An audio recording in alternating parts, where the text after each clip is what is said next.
Angkat. Maju terus. Ya, dikis lah.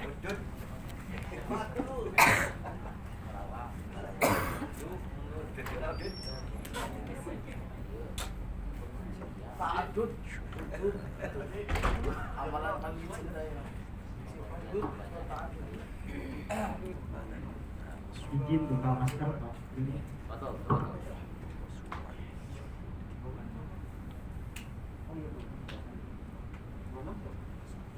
Assalamualaikum warahmatullahi wabarakatuh.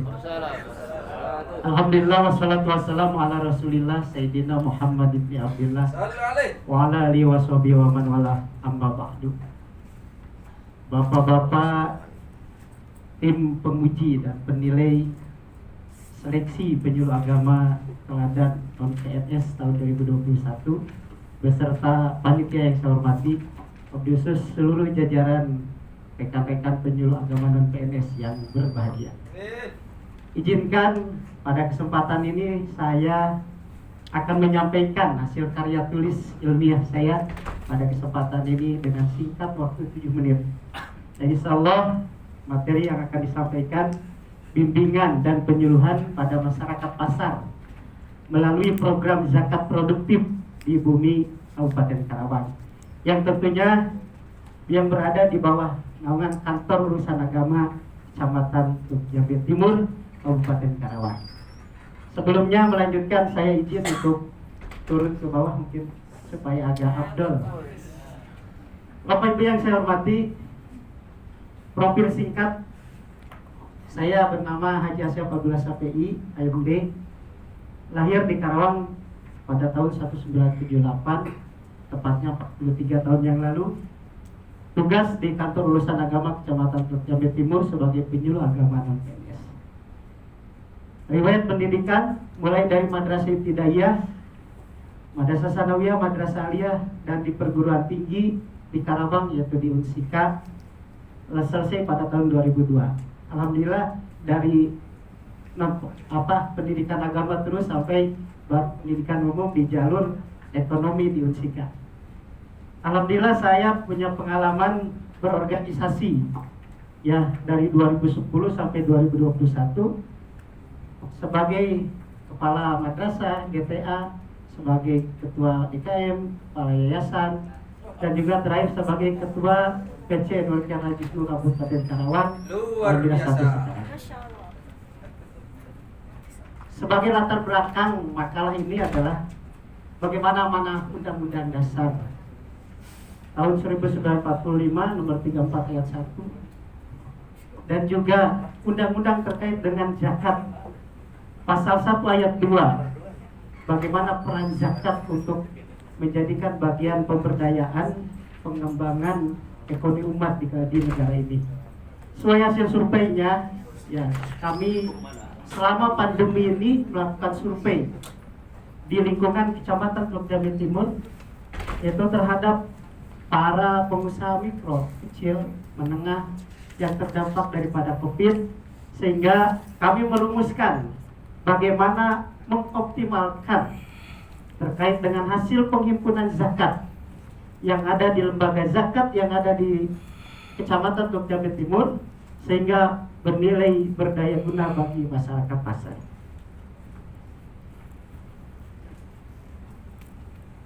Tujuan dari penelitian ini adalah secara umum kami ingin mengembangkan usaha mikro yang ada di tengah masyarakat menjadi nilai sistem mata pencarian masyarakat yang berkelanjutan. Kadang mereka jualan hari ini besok tidak, tapi ingin mereka terus berkelanjutan. Dan juga secara khusus bagaimana mengintegrasikan dakwah dan perekonomian serta berupaya meningkatkan derajat yang tadinya penerima sebagai mustahik, dia mampu menjadi seorang muzaki. Secara tinjauan pengertian dari pasar secara umum, pasar secara bebas adalah bertemunya penjual yang memiliki kemampuan untuk menjual jasanya dan pembeli yang akan menerima jasanya. Dan juga pengertian zakat dan keutamaan zakat berdasarkan ayat Al-Quran dan hadis Rasulullah SAW. Adapun metode yang kami lakukan untuk karya ilmiah ini adalah kami melakukan cara penelitian dengan survei dan langsung observasional. Tujuannya adalah untuk memperoleh data secara real, yang mana di wilayah kecamatan Luk Jambe Timur ini terdapat ada 9 desa yang memiliki jumlah penduduk 53.106 jiwa. Dari 9 desa ini kami lakukan penelitian selama 3 bulan, mulai dari Agustus sampai Oktober 2020. Kemudian ini objek yang kami teliti adalah secara data kami mengklasifikasi dari antara UMKM ini ada 179 di 9 desa di Kecamatan Luk Jambe Timur. Dan ini adalah cara kami bagaimana untuk mengolah data yang sudah kami dapatkan. Coba kami olah, kami bangun bersinergi dengan beberapa lembaga zakat. Lembaga zakat itu yang kami bina. Jadi saya datang ke perusahaan-perusahaan yang siap untuk mengolek data zakat di sana. Siapa yang mau mampu, sehingga ada salah satu kami kerjasama beberapa UJIS dan sudah terbangun di 2020 mereka mampu mengumpulkan 422 juta 403.800 rupiah nilai zakat yang tertampung. Kemudian yang kedua, kami lakukan diskusi bersama tokoh masyarakat dan beberapa elemen tokoh agama. Sehingga bagaimana potensi dari zakat yang terkumpul, maka kami sepakat mengalokasikan sekitar 30% untuk produktif yang bisa dibantukan untuk mereka yang tertindas karena COVID-19. Yang ketiga, coba kami langsung terjun ke masyarakat dengan komunitas. Apa yang bisa digali dari mereka? Apa sih yang bisa mereka lakukan untuk membangun usahanya? Dari itulah kami membuat instrumen. Instrumen inilah bekerja sama dengan Baitul Mal, stakeholder yang ada di sana yang mampu untuk menjalankan program ini. Maka dari awal proses ini mulai dari pendataan, melakukan survei oleh tim dan terus sampai collecting, dan ketika mereka mendapatkan bantuan satu orang itu 1 juta rupiah, mereka akan diberikan 1 juta. Nah itu, dan akan dikembalikan sesudah menabung. Nah itu daripada instrumen yang Yang lagi lebih meriah kan? Terima kasih luar biasa. Pada yang kami hormati Bapak Dr. Haji Cecep Hilman MAG untuk memberikan tanggapan serta pertanyaan kepada peserta nomor urut 3. Baik, terima kasih kepada Pak Haji Asep untuk workshop ini. Nanti Bapak Ulu ke pesantren Jati Waringin, apa namanya? Pesantren apa? Syafi'iyah ya. Ya baik, terkait dengan penyuluhan pada masyarakat pasar, berarti ini masyarakat khusus ya, melalui zakat produktif. Yang ingin saya berikan catatan, termasuk masih pertanyaan, ini kan terkategori pada pendaya gunaan ya. Zakat itu kan dikumpulkan, didistribusikan, didaya gunakan. Pendaya gunaan zakat. Yang ingin saya tanyakan supaya kita semua dan masyarakat tahu, karena masyarakat paham bahwa zakat itu habis selesai susu.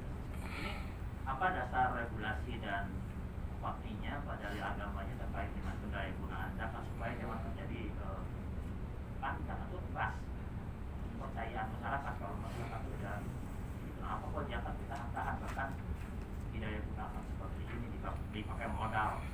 Yang pertama ya, apa dasar regulasi dan dalilnya. Kemudian yang kedua, itu modal bergulir hibah atau seperti apa yang 30% tadi itu ya. Kemudian bagaimana untuk mengetahui progres serta hasilnya. Terima kasih Pak Dokter. Terkait dengan program ini, yang pertama, pemerintah kita sudah mengatur Undang-Undang Nomor 23 Tahun 2011 Pasal 27, bagaimana zakat itu bisa didaya gunakan untuk memberikan permodal perekonomian dan mengangkat kemiskinan. Dengan catatan diatur dalam aturan PP Nomor 14 itu bagaimana teknisnya Kementerian Agama harusnya yang mewadahi, mengatur teknisnya setelah memang masyarakat miskin secara konsumtif sudah terpenuhi dan kita bisa melaksanakan program ini. Nah, ini yang kami jalankan, dan juga bagaimana dasar dari Al-Quran, diantaranya surat At-Taubah ayat 103, bagaimana pengambilan zakat, khudz min amwalihim shadaqatan tutahhiruhum wa tuzakkihim. Jadi bukan hanya membersihkan, tapi bagaimana zakat itu juga bisa bernilai guna. Dan juga di dalam surat At-Taubah ayat 60 pun, bahwa itu 8 asnaf golongan ini bukan hanya nilai konsumtif yang diberikannya. Nah, juga sebagaimana pertanyaan yang kedua terkait dengan bagaimana upaya yang 30% itu, apakah sebagai hibah ataupun bentuk apa. Jadi program ini berkelanjutan, bahkan kami sudah mendapatkan 13 bed kelompok. Ini dari hasil, maka setiap orang yang mengajukan dan yang kita survei sebagai mustahik, terutama terdampak COVID, mereka akan diberikan bantuan 1 juta rupiah. Itu adalah bukan pengembalian, bukan juga berupa pinjaman, tapi mereka ketika 1 juta diajarkan oleh kita untuk menabung selama 6 bulan sampai nilai 1 juta lagi. Nah itu yang harus. Kemudian hasil yang sudah dicapai, alhamdulillah selama ini bisa dilihat mereka produktif, karena bimbingan kita mereka mampu menabung, bahkan udah sampai ada yang 6 juta sekian. Nah, dari tabungan itu kita akan diskusi dengan mereka untuk bisa membantu saudaranya atau orang yang lain, sehingga bisa berkurir. Dan ini alhamdulillah Pak Dokter sudah berjalan di Kecamatan Kai, bahkan dari bulan tahun lalu sampai sekarang sudah 13 bed yang sudah didapatkan daripada program pemberdayaan zakat ini. Nah, ini saja Pak Dokter terkait dengan pertanyaan. Cukup habis. Selanjutnya Kang langsung ke closing statement.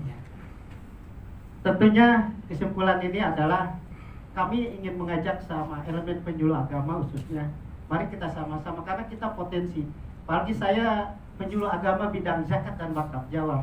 Sekarang sudah diatur aturannya sedemikian rupa, cuma aplikasi di bawah ini yang belum bisa kita implementasikan dengan baik. Dan terakhir saya ucapkan terima kasih pada seluruh jajaran, khususnya kantor urusan agama Kecamatan Jawa Timur, rekan-rekan kami di sana dari UJIS, dari BMT, dan juga terutama nih istri tercinta yang membantu sebagai ayah saya. Terima kasih. Wallahu muwaffiq ila aqwamit thoriq. Wassalamualaikum warahmatullahi wabarakatuh. Waalaikumsalam. Boleh minta